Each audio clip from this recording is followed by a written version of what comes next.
Leviticus chapter 11. Then the Lord said to Moses and Aaron, "Give the following instructions to the people of Israel. Of all the land animals, these are the ones you may use for food. You may eat any animal that has completely split hooves and choose the cud. You may not, however, eat the following animals that have split hooves or that chew the cud, but not both. The camel chews the cud, but does not have split hooves, so it is ceremonially unclean for you. The hyrax chews the cud, but does not have split hooves, so it is unclean. The hare chews the cud, but does not have split hooves, so it's unclean. The pig has evenly split hooves, but does not chew the cud, so it is unclean. You may not eat the meat of these animals, or even touch their carcasses. They are ceremonially unclean for you. Of all the marine animals, there are ones you may use for food. You may eat anything from the water if it has both fins and scales, whether taken from salt water or from streams. But you must never eat animals from the sea or from rivers that do not have both fins and scales. They are detestable to you. This applies to little creatures that live in shallow water and to all creatures that live in deep water. They will always be detestable to you. You must never eat their meat or even touch their dead bodies. Any marine animal that does not have both fins and scales is detestable to you. These are the birds that are detestable to you. You must never eat them. The griffin vulture, the bearded vulture, the black vulture, the kite, falcons of any kind, ravens of all kinds, the eagle owl, the short-eared owl, the seagull, hawks of all kinds, the little owl, the cormorant, the great owl, the barn owl, the desert owl, the Egyptian vulture, the stork, herons of all kind, the hoopoe, and the bat. You must not eat winged insects that walk along the ground. They are detestable to you. You may, however, eat winged insects that walk along the ground and have jointed legs so they can jump. The insects you are permitted to eat include all kinds of locusts, bald locusts, crickets and grasshoppers. All other winged insects that walk along the ground are detestable to you.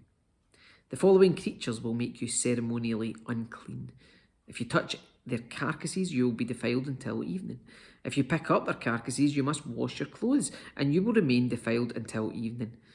Any animal that has split hooves, that are not evenly divided, or that does not chew the cud is unclean for you. If you touch the carcass of such an animal, you will be defiled. Of the animals that walk on all fours, those that have paws are unclean. If you touch the carcass of such an animal, you'll be defiled until evening.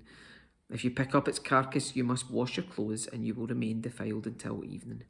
These animals are unclean for you.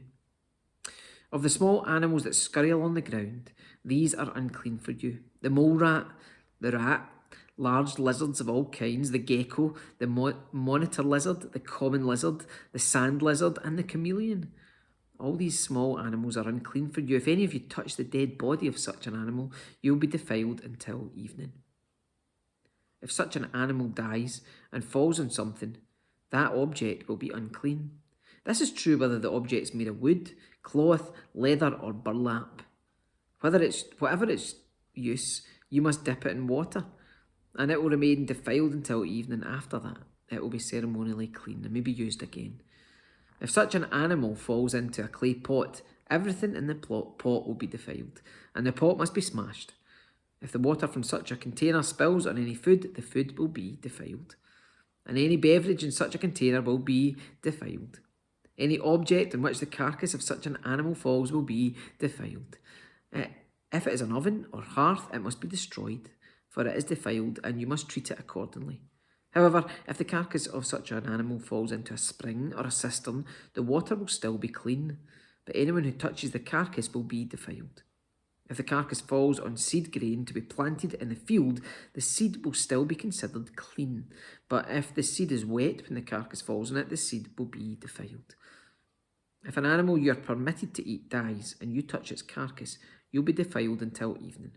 If you eat any of its meat or carry away its carcass, you must wash your clothes, and you will remain defiled until evening. All small animals that scurry along the ground are detestable, and you must never eat them. This includes all animals that slither along on their bellies, as well as those with 4 legs and those with many feet. All such animals that scurry along the ground are detestable, and you must never eat them. Do not defile yourselves by touching them. You must not make yourselves ceremonially unclean because of them, for I am the Lord your God. You must consecrate yourselves and be holy, because I am holy. So do not defile yourselves with any of these small animals that scurry along the ground. For I, the Lord, am the one who brought you up from the land of Egypt, that I might be your God. Therefore you must be holy, because I am holy. These are the instructions regarding land animals, birds, marine creatures, and animals that scurry along the ground. By these instructions you will know what is clean and unclean, and which animals may be eaten and which may not be eaten.